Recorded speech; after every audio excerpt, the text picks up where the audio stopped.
அஸ்ஸலாமு அலைக்கும். எல்லாரும் எப்படி இருக்கீங்க? எல்லாரும் நல்லா இருப்பீங்கன்னு நம்புகிறேன். அல்ஹம்துலில்லாஹ் நாங்களுமே ரொம்ப நல்லா இருக்கோம். இன்னைக்கு விலாக் என்னன்னு பார்த்தீங்கன்னா, ஒரு கோவில் விசேஷத்துக்காக கொஞ்சம் ஆர்டர் வந்திருந்துச்சு. அதுதான் உங்கள் கூட ஷேர் பண்ணிக்க போகிறேன். அதுக்கப்புறம் யூனிஃபார்ம் தைக்கிறது இன்னும் எங்களுக்கு முடியலை. அதையும் உங்கள் கூட ஷேர் பண்ணிக்கிறேன்.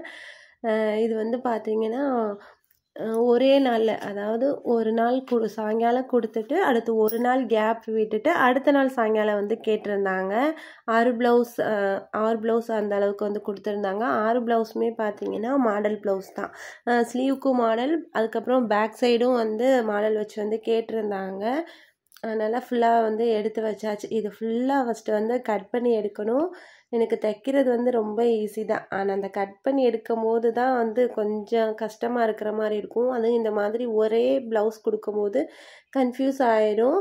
அதனால் அந்தந்த ப்ளவுஸ் கட் பண்ணி அந்த மாதிரி எடுத்து வச்சுருந்தேன். எடுத்து வச்சுட்டு ஓரமும் தைச்சு அந்தந்த பைக்குள்ளே எடுத்து வச்சிட்டோம் அப்படின்னா கொஞ்சம் வேலை முடிஞ்ச மாதிரி இருக்கும். அப்படிங்கிறதுனால ஓரமும் கையோடு தைக்க ஸ்டார்ட் பண்ணிட்டேன். கோயில் விசேஷம் டைமில் இப்படி தான் கொஞ்சம் வேலை அதிகமாக இருக்கிற மாதிரி இருக்கும். இந்த 6 ப்ளவுஸ் மட்டும் இல்லாமல் எக்ஸ்ட்ராவும் கொஞ்சம் நிறைய ப்ளவுஸ் இருந்தது. அடுத்த நாள் வேறு பவர் கட் அப்படின்ட்டு சொல்லியிருந்தாங்களா. இந்த ஒரு நாளில் நான் தைச்சு முடிக்கணும் அப்படிங்கிறதுக்காக சரி வாங்கிட்டோம். ஏன்னா இந்த சீசனில் நம்ம சம்பாதிச்சாதான் அடுத்து எப்போயாச்சும் நார்மலாக வர மாதிரி தான் வரும். இந்த சீசனில் தான் கொஞ்சம் அதிகமாக நமக்கு வர மாதிரி இருக்கும். முடியாது அப்படின்னு சொல்லி விட்டுறாமல் கஷ்டப்பட்டு எப்படியாவது தைச்சிடலான்ட்டு வாங்கியாச்சு. ஒரு நைட் முழிச்சு தைச்சிருவோம் அப்படின்னு எல்லாமே வாங்கி அந்தந்த சேரீ எல்லாம் ஓரம் அடித்து அளவு ப்ளவுஸும் அடுத்து அந்த கட் பண்ண ப்ளவுஸையுமே அந்தந்த பைக்குள்ளே வச்சு எடுத்து வச்சுட்டேன். ஏன்னா மாறிடக்கூடாது அப்படிங்கிறதுக்காக. யூனிஃபார்மே பார்த்தீங்கன்னா எங்களுக்கு 2 வருஷமாக இன்னும் முடியவே இல்லை. அதுவாவது கொஞ்சம் ரெஸ்ட் இருக்கும் அப்படின்னு பார்த்தாலும் அதுவுமே கம்பல்சரியாக தைச்சிட்டு வரணும் அப்படின்ட்டு எல்லாருக்கும் கொஞ்சம் பல்காகவே கொடுத்துட்டாங்க. இந்த தடவை நாங்கள் போய் வாங்க தேவையில்லை, அவங்களே பல்காக கொடுத்துட்டாங்க. மொத்தமாக நாங்கள் தைச்சி வைக்கும் போது எடுத்துப்பாங்க அந்த மாதிரி. அதுவுமே ஓரமாக வச்சுருக்கு. அதை பார்க்கும் போதெல்லாம் இது எப்படா ஃபினிஷ் பண்ணுவோம் அந்த மாதிரி தான் எனக்கு இருந்துச்சு. ஒரு வழியாக நான் தைச்சி முடிச்சிட்டேன். தைக்கிறத நான் வீடியோ எடுக்கவே இல்லை. ஏன்னா சொதப்பிடுவனோ அப்படிங்கிற பயம் இருந்தது. ஃபுல்லாக கேன்வாஸ் அயர்ன் பண்ணி இந்த ஃப்ரில் டிசைனுக்கெலாம் ப்ளீட்டெல்லாம் அயர்ன் பண்ணி இதை அயர்ன் பண்ணி தைக்கிறதுக்குள்ளார எனக்கு டென்ஷன் தான் அதிகமாச்சே தவிர வீடியோ எடுக்கணும் அப்படிங்கிற ஒரு எண்ணமே வரவே இல்லை.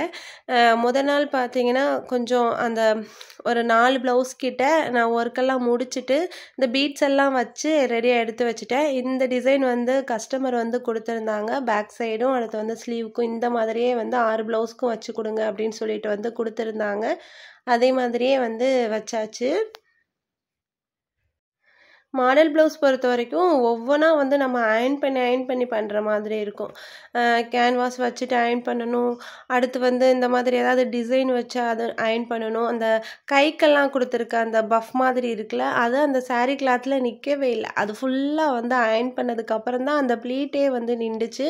அந்த மாதிரி ஃபுல்லாக அயர்ன் பண்ணி எனக்கு ரொம்ப டைம் எடுத்த மாதிரி இருந்துச்சு. ஒரு வழியாக நான் 6 ப்ளவுஸையும் முடிச்சுட்டு அடுத்து என் ஃப்ரெண்டு கூப்பிட்ருந்தேன் இது ஹூக் வைக்கிறதுக்காக வேண்டி. ஏன்னா கஸ்டமர் வந்துடுவாங்க அப்படின்ட்டு அவங்களுமே வந்துட்டாங்க. வாசலில் உட்காந்து வச்சும் முடிச்சாச்சு.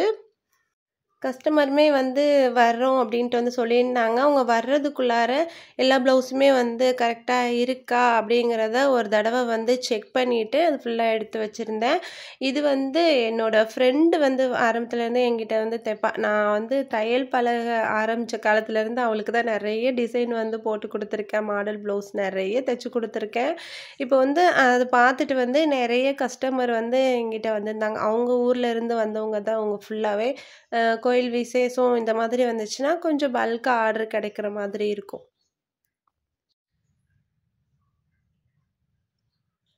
அது போக இந்த நார்மல் ப்ளவுஸுமே அங்கே உள்ளது தான். அதையுமே அந்தந்த கம்பு பையில் எடுத்து வச்சிடலான்ட்டு அதை தான் ஸ்டார்ட் பண்ணிட்டேன்.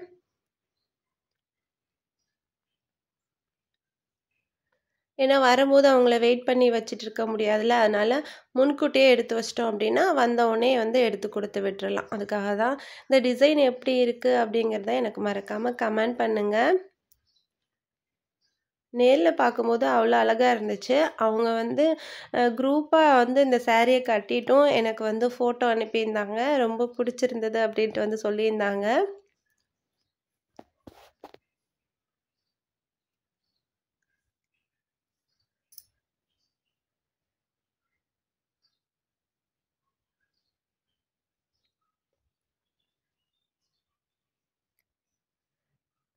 அளவு ப்ளவுஸுமே பார்த்தீங்கன்னா, மேக்ஸிமம் வந்து ஒரே அளவு அந்த மாதிரி தான் இருந்துச்சு.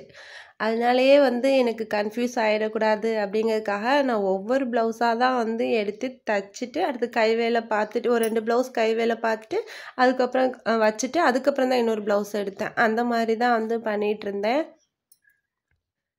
ஒரு வழியா வந்து எல்லாத்தையும் எடுத்துட்டு வச்சாச்சு. இனி கஸ்டமர் வந்தா குடுத்து விட்டுற வேண்டியது தான்.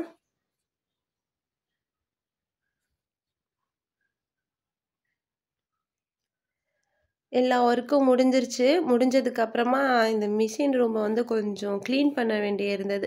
எனக்கு கச்சமுச்சான்னு இருந்தாலே வந்து ஒரு வேலை ஓடாது. நெறைய தைக்க இருக்கே அந்த மாதிரி வந்து ஒரு பாரமா இருந்த மாரியே இருக்கும். எல்லாமே முடிச்சுட்டு அந்த இடத்த வந்து க்ளீன் பண்ணிறணும். க்ளீன் பண்ணிட்டு மிச்சம் இருக்கிறதெல்லாம் வந்து இந்த இடத்துல எதுவுமே வைக்க மாட்டேன். மேல உள்ள கபோர்ட்ல வந்து தைக்கிற துணி எல்லாத்தையும் நான் அடுக்கி வச்சுருவேன். அந்த மாரி வச்சுட்டோம் அப்டின்னா, எனக்கு கீழ எதுவுமே வந்து இருக்கக்கூடாது. நச நசன்னு இருந்தாலே ஒரு மாதிரி இருக்கும். அந்த மாதிரி நீட்டா வந்து க்ளீன் பண்ணி விட்டாச்சு.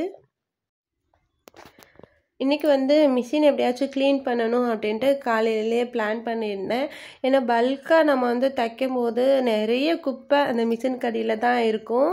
அதனால் க்ளீன் பண்ணி விட்டுட்டு அடுத்து வந்து யூனிஃபார்ம் வந்து தைக்கணும். யூனிஃபார்ம் வந்து நம்ம ஃபாஸ்ட்டாக தைக்கும்போது நூல் எதுவும் கட் ஆகக்கூடாது அப்படிங்கிறதுக்காக க்ளீன் பண்ணி விடணுன்ட்டு க்ளீன் பண்ண வந்து ஸ்டார்ட் பண்ணியாச்சு. லைட்டாக கோழின்னு இருந்துச்சுன்னா அந்த மாதிரி லைட்டாக தொடச்சி விட்டால் போதும், நல்லா பளிச்சுன்னு ஆயிரும்.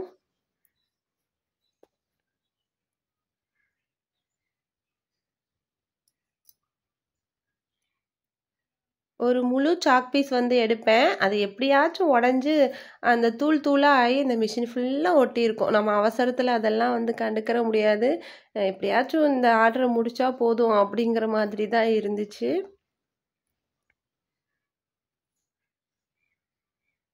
மிஷினுக்குமே வந்து ஆயில் சேஞ்ச் பண்ணி கொஞ்சம் நாள் ஆயிடுச்சு. இதை திறந்து பார்க்கும்போது தான் தெரிஞ்சது. அதுக்குள்ளேயும் பிளாக் ஆன மாதிரி இருந்துச்சு. லாஸ்ட்டாக எப்போ சேஞ்ச் பண்ணேங்கிறது கூட எனக்கு மறந்து வேற போயிடுச்சு. இன்னும் வந்து திருப்பி ஆயில் வாங்கிட்டு வந்துட்டு இதை ஃபுல்லாக வந்து சேஞ்ச் பண்ணணும். ஒரு மாதிரி பிளாக் கலரில் இருக்குது பாருங்கள்.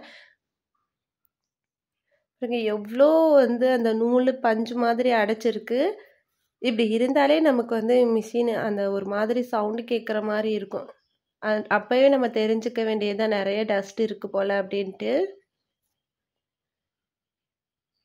அதுவும் இந்த யூனிஃபார்ம் நூல் தான் வந்து ரொம்ப பஞ்சு மாதிரி ரொம்ப அடைச்சிருக்க மாதிரி இருக்கும் எனக்கு. யூனிஃபார்ம் தைக்க ஸ்டார்ட் பண்ணிட்டா போதும், நான் நிறைய ஒரு 100 200 தைச்சி முடிச்சதுக்கப்புறம் வந்து மிஷினை இந்த மாதிரி கழட்டிட்டு எல்லாமே வந்து க்ளீன் பண்ணிட்டு தான் வந்து அடுத்து மாட்டுவேன்.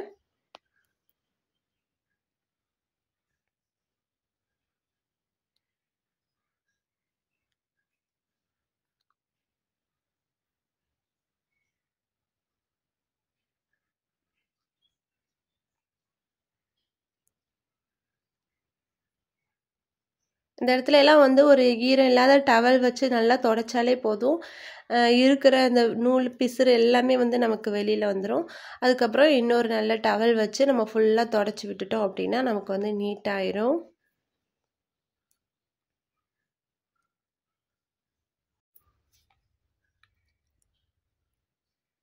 அவ்வளோதான், உள்பக்கமாக வந்து நீட்டாக க்ளீன் பண்ணியாச்சு.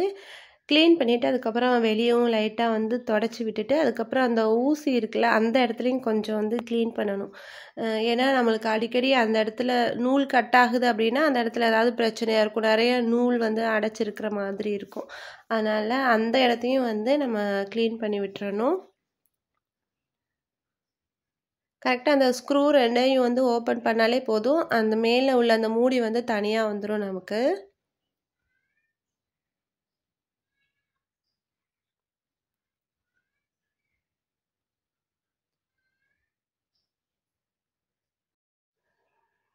இந்த 2 ஸ்க்ரூவையும் ஓப்பன் பண்ணிவிட்டு அதுக்கப்புறம் அந்த மேலே உள்ள அந்த மூடி அப்படி ரிமூவ் பண்ணாலே தனியாக வந்துடும். அந்த இடத்துல நிறைய நமக்கு வந்து தூசி இருக்கும். தூசியில் அந்த நூலோட பிசுறு இது ஃபுல்லாகவே வந்து ஒரு மாதிரி பஞ்சு மாதிரி அடைச்சிருக்கும். அதையும் நம்ம வந்து க்ளீன் பண்ணி விட்டுறணும் அப்பப்போ.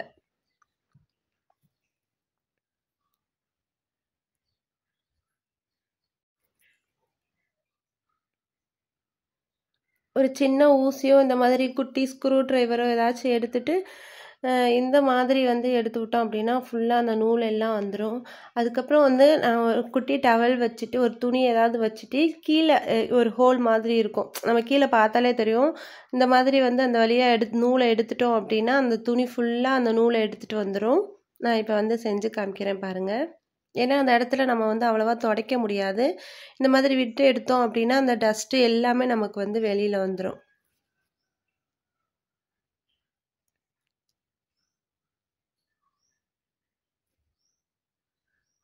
அவ்வளோதான். அந்த உள் பக்கமும் வந்து நம்ம க்ளீன் பண்ணியாச்சு. மிஷினும் ஓரளவுக்கு வந்து க்ளீன் பண்ணிட்டேன். இனி வந்து நெக்ஸ்ட் டைம் வந்து ஆயில் சேஞ்ச் பண்ணுற மாதிரி தான் இருக்கும்.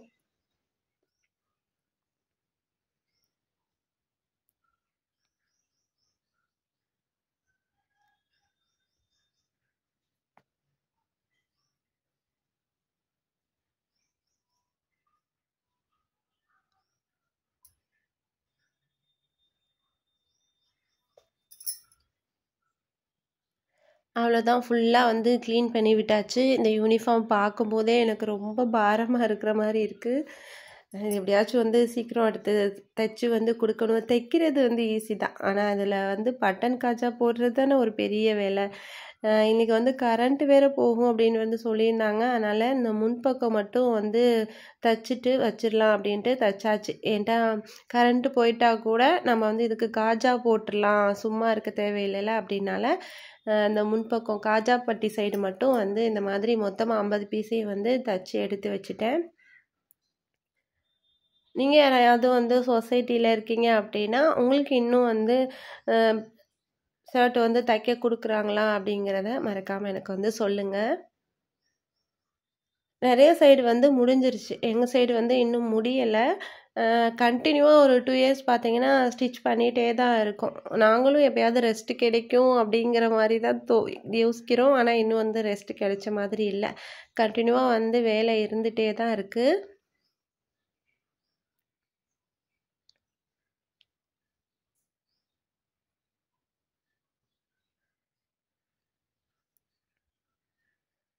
அவ்வளோதான், 50 பீஸையுமே இந்த மாதிரி வந்து நீட்டாக தைச்சிட்டு கட் பண்ணி எடுத்து வச்சிட்டோம் அப்படின்னா இதில் காஜா வெட்டுறதுக்கும் காஜா போடுறதுக்கும் ரொம்ப ஈஸியாக இருக்கும். மொத்தமாக வந்து ஒரு சட்டையை தூக்கி வச்சுட்டு காஜா போடுற காட்டிலும் இந்த மாதிரி காஜா போடும்போது எல்லா சட்டைக்குமே வந்து ஒரே ஈவனாக நம்ம வந்து கட் பண்ணுற மாதிரி இருக்கும். ஈஸியாகவும் வந்து நமக்கு காஜா போடுறதுக்கு இருக்கும். அதனால் வந்து இந்த மாதிரி கட் பண்ணி எடுத்து வச்சாச்சு.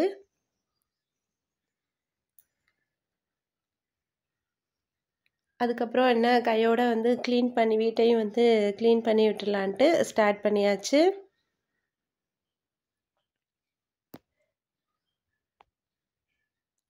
இந்த வீடியோ வந்து இதோட முடிச்சுக்கிறேன். இந்த வீடியோ உங்களுக்கு பிடிச்சிருக்கும் அப்படின்னு நம்புகிறேன். வீடியோ பிடிச்சிருந்தா லைக் பண்ணுங்கள், கமெண்ட் பண்ணுங்கள்.